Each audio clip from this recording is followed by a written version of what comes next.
किसी ने बहुत कमाल की बात कही है, सोचा है तो पूरा होगा, बस शुरू आज से करना होगा। तुझे दुनिया से बाद में पहले खुद से लड़ना होगा। Hello friends, welcome back to my channel GK with Manisha. Friends, आज की वीडियो में हम मोस्ट इम्पॉर्टेंट टॉपिक पर्यावरण से संबंधित 25 महत्वपूर्ण प्रश्नों को देखेंगे जो आपके सभी परीक्षाओं में पिछले कई सालों से लगातार पूछे जा रहे हैं। तो फ्रेंड्स, आप वीडियो को स्किप मत कीजिएगा, वीडियो को पूरा देखिएगा। हम क्वेश्चन पर चलते हैं। फर्स्ट क्वेश्चन है, विश्व ओजोन दिवस कब मनाया जाता है? इसका आंसर है 16 सितंबर को। फ्रेंड्स, विश्व ओजोन दिवस 16 सितंबर को मनाया जाता है। वेरी इंपॉर्टेंट है, इसे आपको याद रखना है। इंपॉर्टेंट पॉइंट में समझ लेते हैं। ओजोन परत पृथ्वी के वायुमंडल की एक परत है। ओजोन लेयर हमें सूरज से आने वाली अल्ट्रावायलेट किरणों से बचाती है। ओजोन की परत की खोज 1913 में फ्रांस के भौतिकविदों फेब्री चार्ल्स और हेनरी बूसोन ने की थी। फ्रेंड्स, वेरी इंपॉर्टेंट है, इन्हें आपको याद रखना है। ओजोन यानी जिसे O3 कहते हैं, इसका ऑक्सीजन के 3 परमाणुओं से मिलकर बनने वाली यह एक गैस है। वेरी इंपॉर्टेंट है फ्रेंड्स, इसे आपको याद रखना है। लगभग सभी परीक्षाओं में यह क्वेश्चन पूछा ही गया है। अगला क्वेश्चन है, विश्व वन्य जीव दिवस कब मनाया जाता है? आंसर है 3 मार्च को। फ्रेंड्स, विश्व वन्य जीव दिवस 3 मार्च को मनाया जाता है, इसे आपको याद रखना है। इंपॉर्टेंट पॉइंट को समझते हैं। राष्ट्र महासभा ने 20 दिसंबर 2013 को अपने 68वें सत्र में वन्य जीवों के संरक्षण के प्रति लोगों को जागरूक करने और वनस्पतियों की लुप्त प्राय प्रजातियों के बारे में जागरूकता बढ़ाने के लिए हर साल 3 मार्च को विश्व वन्य जीव दिवस मनाने की घोषणा की थी और 3 मार्च 2014 को पहला विश्व वन्य जीव दिवस मनाया गया था। फ्रेंड्स, इसे भी आपको याद रखना है, वेरी इंपॉर्टेंट है। अगला क्वेश्चन है, पृथ्वी दिवस कब मनाया जाता है? इसका आंसर है 22 अप्रैल को। 22 अप्रैल को पृथ्वी दिवस मनाया जाता है, इसे आपको याद रखना है। इंपॉर्टेंट पॉइंट में समझ लेते हैं। पृथ्वी दिवस एक वार्षिक आयोजन है जिसे 22 अप्रैल को दुनिया भर में पर्यावरण संरक्षण के लिए समर्थन प्रदर्शित करने के लिए आयोजित किया जाता है। पृथ्वी दिवस का महत्व इसलिए महत्वपूर्ण है क्योंकि इस दिन हमें ग्लोबल वार्मिंग के बारे में पर्यावरणविदों के माध्यम से पर्यावरण पर पड़ने वाले प्रभाव का पता चलता है। फ्रेंड्स, इसे भी आपको याद रखना है, इंपॉर्टेंट पॉइंट है। अगला क्वेश्चन है, विश्व जल दिवस कब मनाया जाता है? आंसर है 22 मार्च को। 22 मार्च को विश्व जल दिवस मनाया जाता है। फ्रेंड्स, इसे भी आपको याद रखना है। अगला क्वेश्चन है, तंबाकू मुक्त दिवस कब मनाया जाता है? आंसर फ्रेंड्स 31 मई को। 31 मई को तंबाकू मुक्त दिवस मनाया जाता है। इंपॉर्टेंट पॉइंट को देख लेते हैं। लोगों को तंबाकू को सेवन से रोकने और उससे होने वाले नुकसान के प्रति जागरूक करने के लिए हर साल 31 मई को दुनिया भर में विश्व तंबाकू निषेध दिवस यानी वर्ल्ड नो टोबैको डे के रूप में मनाया जाता है। फ्रेंड्स, ये भी आपको याद रखना है। अगला क्वेश्चन है, विश्व पर्यावरण दिवस कब मनाया जाता है? वेरी इंपॉर्टेंट है, यह लगभग सभी परीक्षाओं में हमेशा से पूछे जाते हैं। 5 जून को विश्व पर्यावरण दिवस मनाया जाता है। इंपॉर्टेंट पॉइंट को समझ लेते हैं, कारण क्या है। विश्व पर्यावरण दिवस को मनाने की घोषणा संयुक्त राष्ट्र ने पर्यावरण के प्रति वैश्विक स्तर पर राजनीतिक और सामाजिक जागृति लाने हेतु वर्ष 1972 में की थी। इसे 5 जून से 16 जून तक संयुक्त राष्ट्र महासभा द्वारा आयोजित विश्व पर्यावरण सम्मेलन में चर्चा के बाद शुरू किया गया था और 5 जून 1973 को पहला विश्व पर्यावरण दिवस मनाया गया था। फ्रेंड्स, वेरी इंपॉर्टेंट है, इसे भी आपको याद रखना है, ये भी पूछा जा सकता है। यानी विश्व का पहला विश्व पर्यावरण दिवस सबसे पहला कब मनाया गया था? 5 जून 1973 को। वेरी इंपॉर्टेंट है। अगला क्वेश्चन है, विश्व जनसंख्या दिवस कब मनाया जाता है? आंसर है 11 जुलाई को। विश्व जनसंख्या दिवस 11 जुलाई को मनाया जाता है। क्यों मनाया जाता है? इंपॉर्टेंट पॉइंट में समझते हैं। 11 जुलाई 1987 को दुनिया की जनसंख्या 5 अरब हो गई थी। संयुक्त राष्ट्र संघ ने इस पर चिंता प्रकट की। इसके बाद 11 जुलाई 1989 को संयुक्त राष्ट्र में बढ़ती आबादी को काबू करने और परिवार नियोजन के प्रति लोगों को जागरूक करने के लिए एक कार्यक्रम का आयोजन किया गया। इसके साथ ही पहली बार विश्व जनसंख्या दिवस मनाया गया था। फ्रेंड्स, वेरी इंपॉर्टेंट है, इस रीजन को आपको याद रखना है। अगला क्वेश्चन है, विश्व पर्यावरण संरक्षण दिवस कब मनाया जाता है? आंसर है 26 नवंबर को। 26 नवंबर को विश्व पर्यावरण संरक्षण दिवस को मनाया जाता है, इसे भी आपको याद रखना। अगला क्वेश्चन है, राष्ट्रीय प्रदूषण रोकथाम दिवस कब मनाया जाता है? आंसर है 2 दिसंबर को। 2 दिसंबर को राष्ट्रीय प्रदूषण रोकथाम दिवस मनाया जाता है। फ्रेंड्स, क्यों मनाया जाता है, इंपॉर्टेंट पॉइंट को देखते हैं। भारत में 1984 की भोपाल गैस त्रासदी में अपनी जान गंवाने वाले लोगों की याद में हर साल 2 दिसंबर को राष्ट्रीय प्रदूषण रोकथाम दिवस मनाया जाता है। वेरी इंपॉर्टेंट है फ्रेंड्स, इसे भी आपको याद रखना है। अगला क्वेश्चन है, भारत सरकार ने पर्यावरण संरक्षण अधिनियम लागू किया था? आंसर है 1986 में। यानी भारत सरकार ने 1986 में पर्यावरण संरक्षण अधिनियम को लागू किया था। इंपॉर्टेंट पॉइंट में समझते हैं। सन 1986 का पर्यावरण कानून, यानी भोपाल गैस दुर्घटना के पश्चात भारत सरकार ने 1986 में पर्यावरणीय कानून पारित किया था। इस कानून का मुख्य उद्देश्य सन 1972 में संयुक्त राष्ट्र माननीय पर्यावरण के सम्मेलन में लिए गए निर्णयों को लागू करना था। फ्रेंड्स, इसे भी आपको याद रखना है। अगला क्वेश्चन है, एक्स किरणों की खोज किसने की थी? फ्रेंड्स, मैंने आपके लिए सारे क्वेश्चन इंपॉर्टेंट एंड सिलेक्टेड लिए हैं जो आपके पिछले कई सालों से सभी परीक्षाओं में पूछे जा रहे हैं। अगर आप मेरे चैनल पर नए जुड़े हैं तो चैनल को लाइक एंड सब्सक्राइब कर दें और बेल आइकन को भी प्रेस करें ताकि मेरी हर आने वाली वीडियो आप तक सबसे पहले पहुँच सके।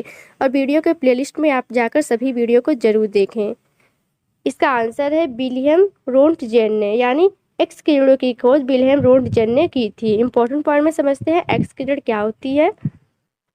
18वीं शताब्दी के अंत तक वैज्ञानिकों को इन किरणों के बारे में कोई जानकारी नहीं थी, इसलिए इन किरणों का नामकरण एक्स से किया गया था, जिसका मतलब होता है अज्ञात किरणें। फिर उसके बाद राउंटगेन के नाम इन किरणों को राउंटगेन रेज भी कहा जाता है, इसे भी आपको याद रखना है। इन किरणों की खोज के लिए प्रोफेसर राउंटगेन को 1901 में भौतिकी का पहला नोबेल पुरस्कार भी प्रदान किया गया था, इसे भी आपको याद रखना है।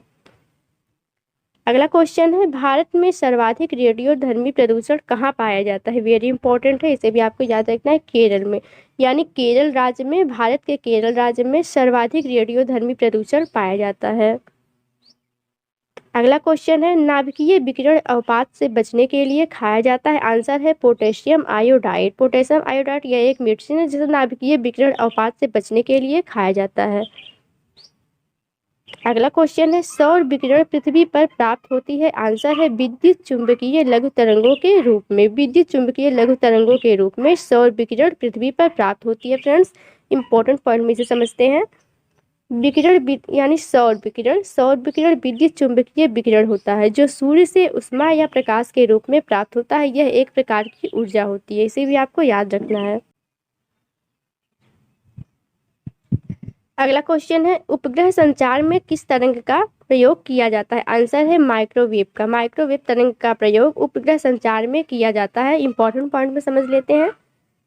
माइक्रोवेव एक प्रकार की विद्युत चुंबकीय विकिरण या इलेक्ट्रोमैग्नेटिक रेडिएशन के नाम से भी जाना जाता है। यह तरंगें अल्ट्रावायलेट, एक्सरे और गामा किरणें के जैसी ही होती हैं, लेकिन इनकी वेवलेंथ 1 मीटर से 1 मिलीलीटर के बीच होती है। फ्रेंड्स, इसे भी आपको याद रखना है, इंपॉर्टेंट है। अगला क्वेश्चन है, टीवी के परीक्षण में किन तरंगों का प्रयोग होता है? आंसर है रेडियो तरंगों का। रेडियो तरंगों का प्रयोग टीवी के परीक्षण में किया जाता है। इंपॉर्टेंट पॉइंट है।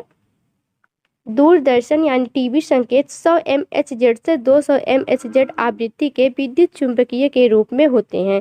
इस आवृत्ति के परिसर के तरंगें ना तो पृथ्वी तल के वक्रता का अनुसरण करती हैं और ना ही आयन मंडल से परावर्तित होती हैं, इसे भी आपको याद रखना है। अगला क्वेश्चन है, कोहरे के आर पार देखने में सहायक होता है? यानी कोहरे के आर पार में देखने में कौन सी विकिरण सहायक होती है? आंसर है अवरक्त विकिरण। अवरक्त विकिरण फ्रेंड्स कोहरे के आर पार में हमें देखने में सहायता प्रदान करती है।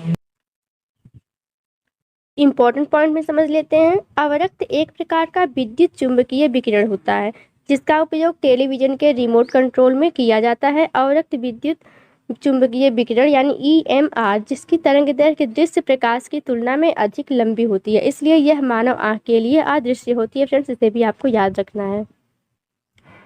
अगला क्वेश्चन है, भारतीय वन सर्वेक्षण का मुख्यालय कहाँ है? देहरादून में है। यानी भारतीय वन सर्वेक्षण का मुख्यालय देहरादून में स्थित है। इंपॉर्टेंट पॉइंट है।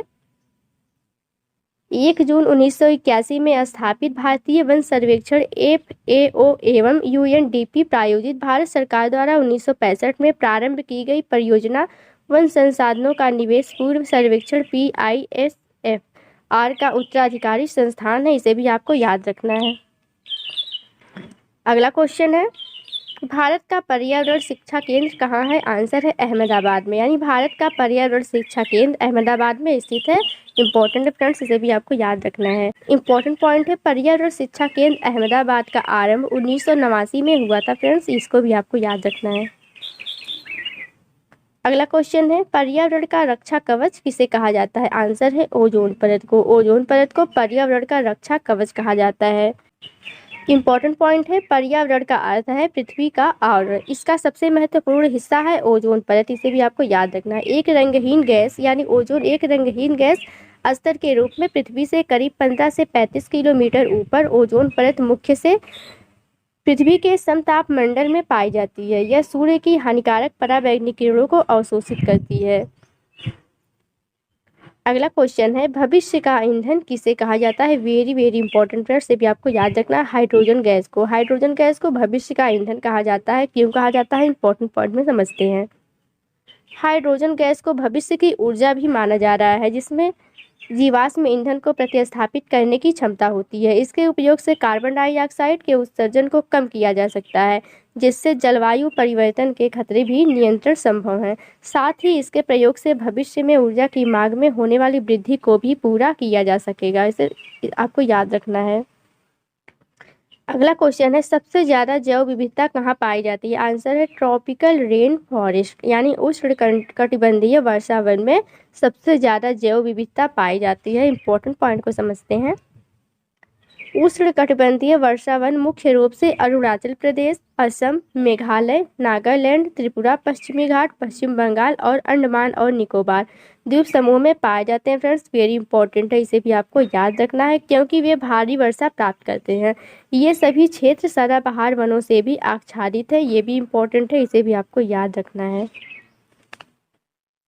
अगला क्वेश्चन है, ग्रीन हाउस प्रभाव का परिणाम क्या होगा? आंसर है ग्लेशियर पिघलने लगेंगे, यानी ग्रीन हाउस का प्रभाव जब होगा तो तापमान इतना अधिक हो जाएगा कि ग्लेशियर पिघलने लगेंगे। इससे क्या होगा फ्रेंड्स? इंपॉर्टेंट पॉइंट को देखते हैं। ग्रीन हाउस प्रभाव के दुष्परिणाम मौसम में परिवर्तन, लगातार गर्मी में वृद्धि, अनियमित वर्षा आदि परिणाम है, यानी 0.5 से 0.9 तक तापमान में वृद्धि एक शताब्दी में हो गई है। ऋतु में परिवर्तन, गर्मी के मौसम की अवधि बढ़ने लगी है, जिससे खेती पर भी विपरीत प्रभाव, सूखा पड़ने की संभावना है और अकाल भी सबसे ज़्यादा पड़ने लगेंगे, ये भी माना जा रहा है फ्रेंड्स। ये वेरी इंपॉर्टेंट है, इसे भी याद रखना है। अगला क्वेश्चन है, सामान्य बातचीत करने में ध्वनि तीव्रता होती है? आंसर है 60 डेसिबल। 60 डेसिबल सामान्य बातचीत करने में ध्वनि की तीव्रता होती है। इंपॉर्टेंट पॉइंट है, सुनने के लिए 60 डेसिबल तक की आवाज़ सामान्य होती है, लेकिन इससे अधिक आवाज़ कान की सेहत के लिए खतरनाक मानी जाती है। कानों के लिए 60 डेसिबल तक की आवाज़ सामान्य होती है, इससे अधिक आवाज़ कान की सेहत के लिए खतरनाक साबित हो सकती है फ्रेंड्स, इसे भी आपको याद रखना है। अगला क्वेश्चन है, समुद्र की गहराई मापने, सिग्नल देने में छुपी वस्तुओं का पता लगाने में किस ध्वनि तरंगों का प्रयोग किया जाता है? आंसर है पराश्रव्य ध्वनि तरंग, यानी पराश्रव्य ध्वनि तरंग का प्रयोग समुद्र की गहराई मापने में, सिग्नल देने में, छुपी वस्तुओं का पता लगाने में किया जाता है। फ्रेंड्स, ये भी वेरी इंपॉर्टेंट है, इसे भी आपको याद रखना है।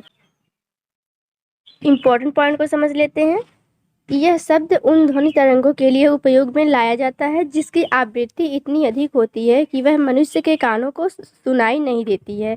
साधारणतया मानव श्रवण शक्ति का परास 20 से लेकर 20,000 कंपन प्रति सेकंड तक होता है, इसलिए 20,000 से अधिक आवृत्ति वाली ध्वनि को पराश्रव्य तरंग कहते हैं। इसे भी आपको याद रखना है, वेरी वेरी इंपॉर्टेंट है फ्रेंड्स, इसे भी याद रखना है। उम्मीद है फ्रेंड्स आपको मेरी ये वीडियो अच्छी लगी होगी। अगर वीडियो अच्छी लगी तो चैनल को लाइक एंड सब्सक्राइब करना ना भूलें और ज़्यादा से ज़्यादा शेयर भी करें। Thank you and all the best.